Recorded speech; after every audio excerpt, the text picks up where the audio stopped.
नमस्कार दोस्तों, आज हमारे पास है इंडस्ट्रियल और एग्रीकल्चर पैनल में सबसे ज़्यादा इस्तेमाल होने वाला L&T का MNX 50 कॉन्टेक्टर। यह बिल्कुल ब्रांड न्यू पीस है। आज के वीडियो में हम इसे न सिर्फ खोल कर देखेंगे बल्कि इसके अंदर का एक एक पुर्जा अलग अलग करेंगे और जैसे इसकी कॉइल कहाँ होती है, इसे कैसे बदलते हैं और इसकी कॉन्टैक्ट किट को कैसे निकाला और फिट किया जाता है। अगर आप इलेक्ट्रिकल का काम सीखते हैं या करते हैं तो यह वीडियो आपके बहुत काम आने वाली है। चैनल को सब्सक्राइब कर लीजिए और चलिए शुरू करते हैं। यह देखिए, यह है हमारा MNX 50 कॉन्टेक्टर। सबसे पहले इसके टर्मिनल देख लेते हैं। यहाँ सबसे ऊपर और नीचे आपको मेन पावर टर्मिनल मिल जाते हैं, L1, L2, L3, T1, T2, T3 और साथ ही इसमें ऑक्सिलरी कॉन्टैक्ट की सुविधा भी होती है। इसकी बिल्ड क्वालिटी बहुत हैवी है जो इसे लंबे समय तक चलने के लिए मजबूत बनाती है। अब आते हैं वीडियो के सबसे ज़रूरी हिस्से पर। इसे खोलने के लिए हमें इसके साइड लॉक्स को हटाना होगा। ये देखिए,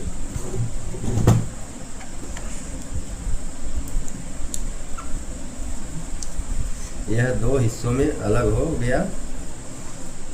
इसको खोल लेते हैं। एक स्क्रू नीचे और एक स्क्रू ऊपर है।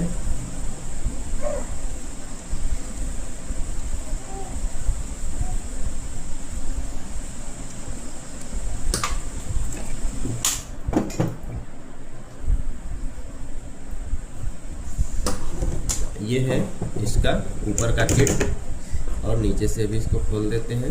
फिर इसके बारे में बारी बारी से समझेंगे।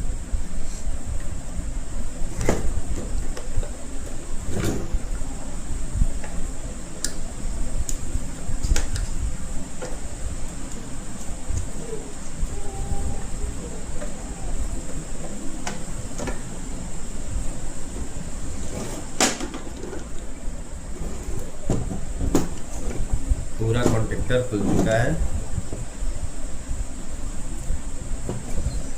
इसके सबसे निचले हिस्से में यहाँ होती है इसकी मेन ऑपरेटिंग कॉइल। अगर कभी वोल्टेज फ्लैक्चुएशन से कॉइल जल जाए तो आपको पूरा कॉन्टेक्टर बदलने की ज़रूरत नहीं है।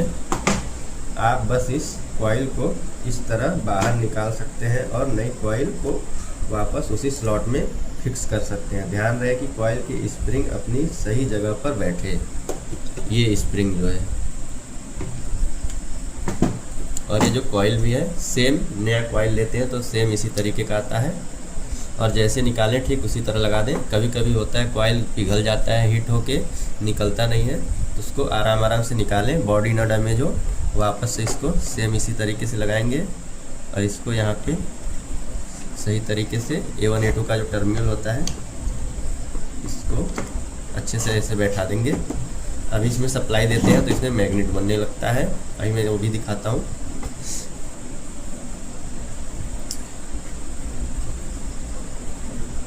कॉइल कैसे चेक करते हैं इस वीडियो में मैं अभी ये भी बताने वाला हूँ आप लोगों को।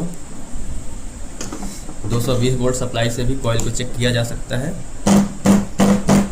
अगर वाइब्रेट कर रहा है कॉइल को सप्लाई देने पे और इसमें मैग्नेट तो सही है, कॉइल ठीक है।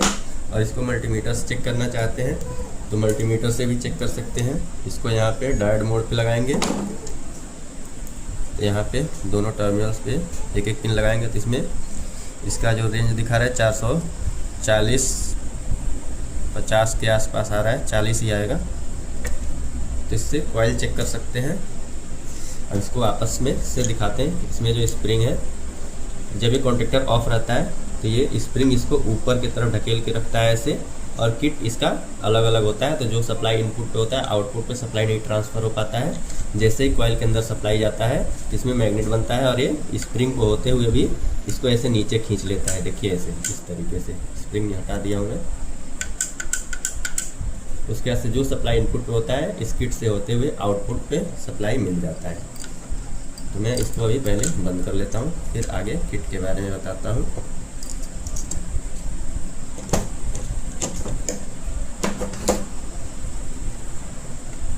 दो ही स्क्रू खोलना होता है और कॉन्टेक्टर जितना भी होता है सारे में सेम यही चीज़ होता है।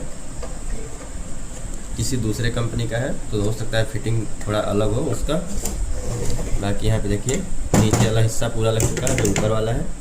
सप्लाई देंगे तो ये वाइब्रेट करेगा, ऑन नहीं होगा, क्योंकि इसका जो कॉइल है यहाँ पे 415 वोल्ट का कॉइल है। मैं पास से दिखाता हूँ, और मेरे पास अभी 220 वोल्ट सप्लाई है, तो इसलिए ऑन नहीं हो रहा है, वाइब्रेट कर रहा है।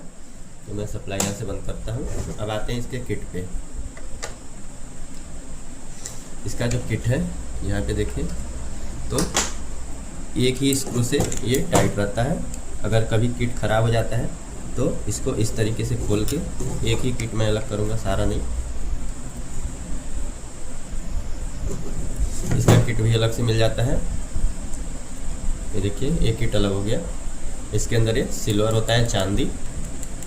यहाँ पे जो इतना पार्ट है ये बेल्ट है, इस पे इसको वापस से मैं यहाँ पे लगाता हूँ। अभी ये ऊपर का हिस्सा भी निकाल के मैं दिखा देता हूँ कैसे निकाला जाता है इसको, ताकि आप लोग कभी रिपेयर करते हैं तो कोई परेशानी ना हो। और ये ध्यान रखना है सारे स्क्रू अच्छे से टाइट करने हैं कभी भी आप लोग अगर खोलते हैं तो। अब इसको निकालने के लिए देखिए यहाँ पे एक लॉक होता है ये वाला, तो इसको ऐसे घुमाएंगे, उसके बाद से इस लॉक को दबा के ऐसे निकाल लेंगे। देखिए ये लॉक निकल जाता है। उसके बाद से ये थोड़ा सा ऊपर खींच के ऐसे इसको निकाल लेंगे। एक किट देखिए यहाँ पे भी सिल्वर है, चांदी, और यहाँ पे भी, और ये बीच में कॉपर होता है, कॉपर की पत्ती। अब वापस से इसको लगाने का भी तरीका वही है।